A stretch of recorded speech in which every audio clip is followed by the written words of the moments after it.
Welcome to Feeling Beings Who Think, a podcast project that seeks to find wisdom in conversation through the stories and personal reflections of regular people like you and me. My name is Ariane Rice, and I'm really grateful you're here. So let's get started. Hey there. So this is not my typical episode. No one is in conversation with me this week. That has to do with some events in my own life and just with the way in which the scheduling works out with guests. I am and do want to tell you about the guests I have coming up. But first, I wanted to just share two thoughts with you. One of the reasons I started this podcast was that I conceived of it as a project, something I was going into that I wasn't quite sure about, but trusted I would be learning along the way. And that indeed is true. So I just wanted to share briefly with you some of my thoughts. First, I keep two quotes close at hand on my desk. They are written on two different Post-it notes, and at this point, because they have lost all their stickiness, tucked underneath my laptop for daily viewing. The first quote reads, "Not knowing is most intimate." Now, I heard this phrase on, of course, a podcast by someone, a writer who was a practicing Buddhist. And yes, not knowing is most intimate is a Buddhist teaching, one that instantaneously resonated with me when I heard it.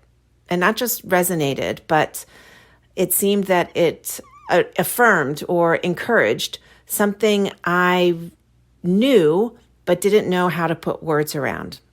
Now, if you do a quick Google search like I did, you'll discover that some consider this phrase to be the heart of Zen philosophy. Maybe, I don't know, I'm not a Buddhist.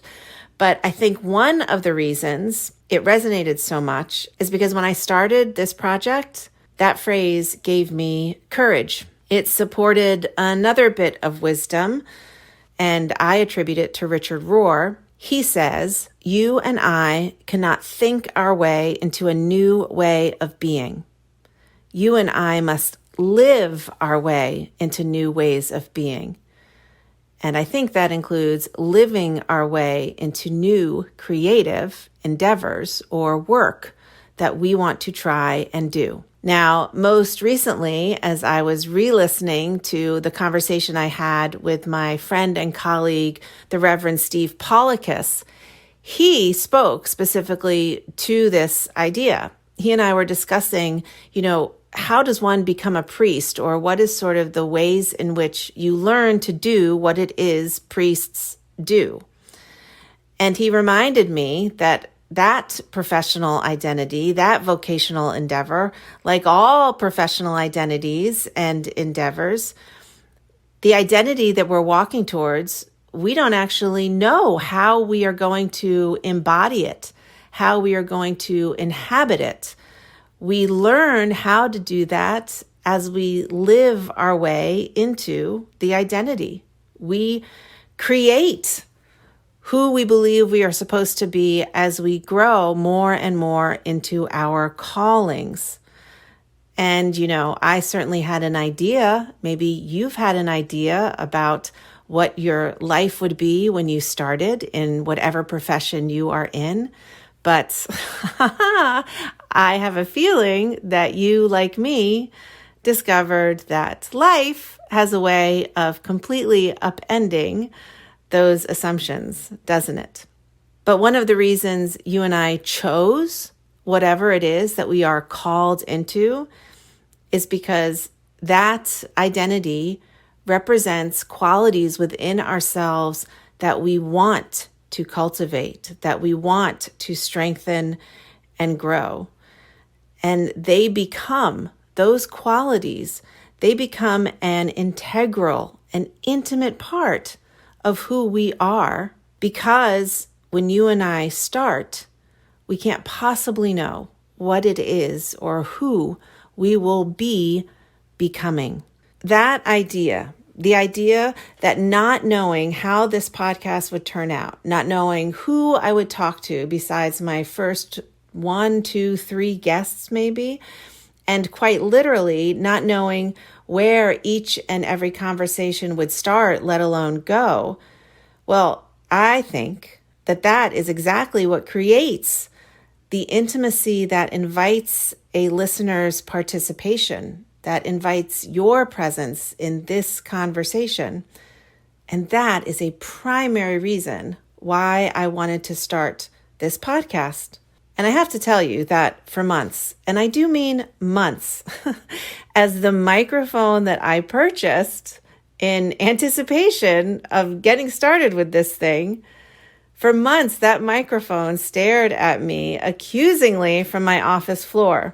At one point, I even had to store it, hide it away in a drawer, because just looking at it, it turned from getting me excited about starting, it turned into a feeling of failure, that I had made an investment in this thing that somehow I wasn't getting started. Maybe you can relate to what that feels like. But then, finally, I was ready to just start.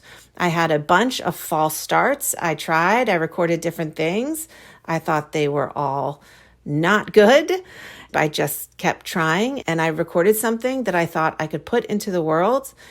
And all of a sudden, I could see in my heart of hearts where I would take the next step, and then the next step, and basically where I wanted to go, who I wanted to talk to next, and some of the topics I was interested in exploring.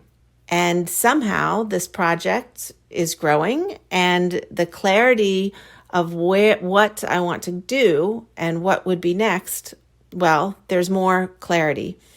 I have no idea still what this labor of love is going to lead to, but that's the thing about labors of love, right? It's in the laboring. It's the work itself. That's where you find the reward, in that flow. That's where you find the fruits of the labor. I wanted to share that because I hope that that might be an encouraging prompt for you. As those wise Buddhists tell us, not knowing is most intimate, because that's what I think helps us let go of controlling the outcome. It's certainly what helps me let go of controlling the outcome, which is what gets me stuck every single time. And instead, to trust a little bit more in possibilities that are always beyond what I am capable of imagining. So that's one learning from this project. And the second one connects with that other quote on my desk. It's from an unknown author, but a known source. It's a quote from the book, The Cloud of Unknowing, which is a 14th century guide to contemplative prayer in the Christian tradition. And it is a very heartfelt teaching from one monk to another on how to practice being with God, how to practice being with God as prayer. And guess what? It encourages a prayer of not knowing. I'm sure some of you listening know a thing or two about contemplative prayer, and maybe that is your practice. The quote, which is from a contemporary translation, is this: "Never let go of your purpose, and don't let anything take away your longing for God." Now, this podcast is not my purpose. At least I don't really think it's my purpose. I'm not sure that any of us have just one purpose. But this podcast, this project, does connect with what I do believe my purpose or calling could be or is, and that is to encourage people, to build people up in love, and to connect with people, to connect with God, and to be a connecting voice, a connecting teacher, facilitator, pastor, etc. But someone who encourages awareness of our inherent connectedness to our deepest self, to the self beyond that self. Now, the second part of that quote, "Don't let anything take away your longing for God," Well, I could say a lot more about my personal longing for God, but I think that should be its own episode in conversation with someone else.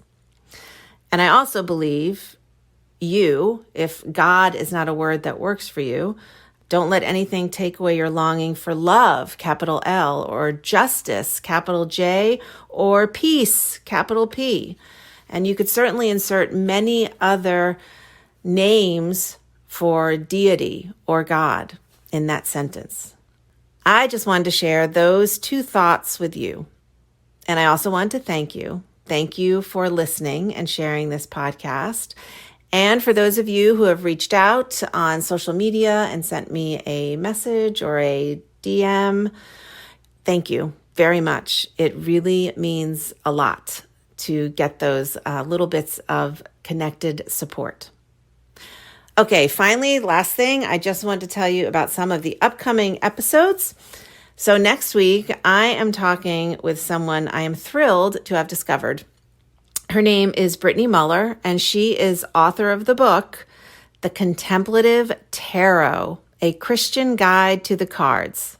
And just right then and there, you know something about me.